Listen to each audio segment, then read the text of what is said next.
Your brain is the most powerful weapon in the world.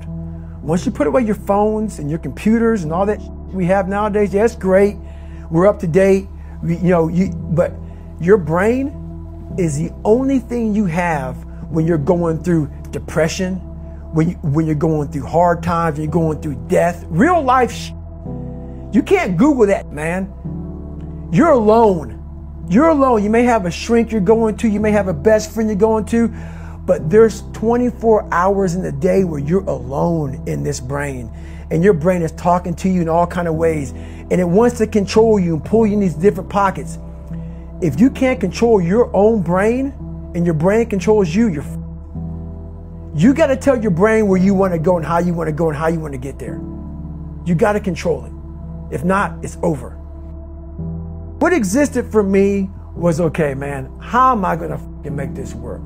And all I knew back then was hard work. The only way anything gets accomplished. That's all I heard back in those days. You got to work hard. You got to work hard. I'm not getting I can't get this paragraph. I can't remember what the f***'s in this paragraph to pass this test to get in the military. Read it again. Still not getting it. Read it again. But if you're not getting it, write it out. And that's how I started learning. Okay, well, I got to write out everything I do. And then write it out again. And write it out again. And guess what happened? I got it. I got it. I can't swim. I'm negative buoyant. Go back again. I can't swim. Go back again. Go back again. Go back again. I got it. I realized if I keep going back and going back and going back until the just becomes, your mind will say, okay, we're going to figure it out. Because he is not going to stop. It's not like I'm going to try one more time. No, it's just like alarm clock goes off, boop, we're going back. I can't read right, we're going back. I gave myself no way out, and my mind realized that. They said, okay, we're going to adapt and overcome now. Like a lot of people say, trying hard. Your mind knows, man. It knows this guy's bull me, man. This guy's lying. There's no truth behind it. When I was in Navy SEAL training, people go, how were you there for 18 months? The program was only 6 months long. You were in 3 hell weeks in 1 year. No one's ever done that. How did you do that? I talk about the new norm. When I lived in a $7 a month place when I was growing up for a short period of time, I loved it.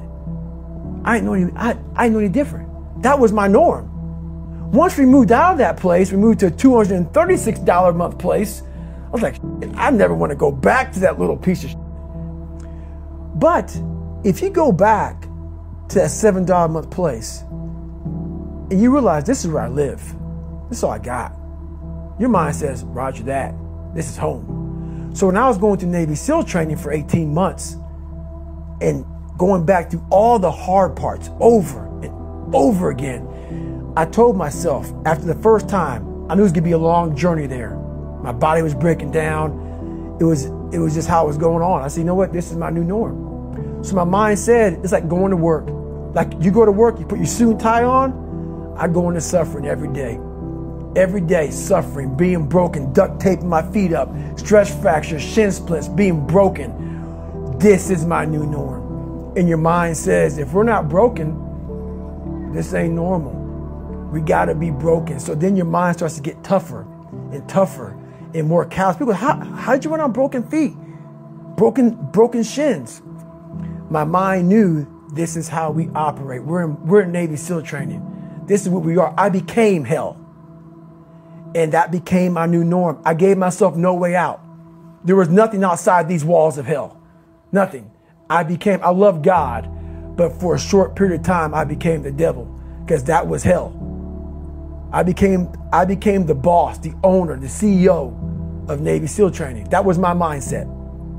And that's how you get through things. You immerse yourself in wherever it is, and you become that. You become that and give yourself no way out. When I was 297 pounds and I was fat as hell trying to be a Navy SEAL, the scariest thing in the world to me, even to this day, was that could have been the rest of my life. I thought then I was trying hard. That's the scariest thing in the world. I thought then, 297 pound, working for Ecolab, spraying for cockroaches, making $1,000 a month. I thought that was me at my 100% potential. Come to find out, a few years later, I wasn't anywhere near that. 106 pounds less, graduated Navy SEAL training, went on to do all these other things. Looking back on that, that was me trying hard. That's why people gotta understand, what is in us, we have no idea until we start trying hard. And I mean really trying hard, where you're obsessed with, hey, this is my new norm. My new norm is that, wow, this isn't always fun. It's not always meant to be fun. And that's when you know you're trying hard. People hear my story and think this guy is sadistic. I realized how the brain works. I figured out how the brain works. I'm a scared kid, and that's what gives me so much power. I had no foundation, and I built this off of just researching the mind. The feeling you get is basically invincibility. You realize that you can't do it all the time. When you need to do it, I know I can go to a place that I can live in. And when you know that you can run on broken legs and you can do certain things that a lot of people can do, but they're not willing to do, this power, this sympathetic nervous system of fight or flight, and you're fighting, it gives you this charge of energy of when you're sitting there at 3:30, 4 o'clock in the morning and you're duct taping your feet up because they're broken, and you're doing it by yourself, and you're going through arguably one of the hardest training in the world. And these guys, most of them are healthy, and you're going through it broken, and you're already at a disadvantage, but you're still there. You can feed into that and tap into that for a lot of power. But if you look at it, well, I'm broken, man. I'm not gonna make it. But if you look at it as, man, I'm broken and I'm still here. And I'm fighting, and I'm gonna find a way to get through this because I have no other place to go. It gives you a lot of power. When things start to suck really, really bad, my brain and a lot of people's brain, they don't go to your dad beating you up. Your brain says, we gotta get the out of here. This is miserable. So anger goes away a lot of times when you're suffering because your brain just says, we gotta run, we gotta go. So that anger is not popping up saying, oh, I wanna show them, I wanna show those people. No, there has to be a much deeper, when I say deeper, it has to be down to mineral soil. It has to be down to that nice mineral soil where nothing can burn. You can't burn dirt. So it has to be down that low, that literally is something in you that's at the core of your soul.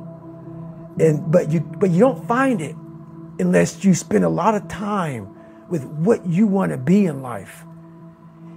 I can't give that to you. Right. You can't give it to somebody. When you find your true passion in life, and my passion for me was like, oh, I want to be, I don't give a Navy SEALs, Army, I don't give a shit.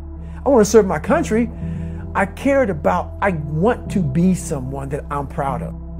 I want to look at myself in the mirror because I was so disappointed. That accountability mirror I talk about, I was so disappointed in what I saw every day. I wanted everybody to love David Goggins. And a lot of people did. I didn't love myself. But I knew a lot of us want to find peace first. So people say, man, you always talk about this suffering and pain and I'm at peace right now because I went through that. Right? You don't find peace first. If you do, Merry Christmas. More power to you. More power to you. I found peace on the opposite end of finding myself. And no one really finds themselves without going through trials, tribulations, suffering, accountability. And accountability is suffering. Being accountable every day for doing right for yourself, for the people next to you, it's miserable. It's hard. So, even the smallest details.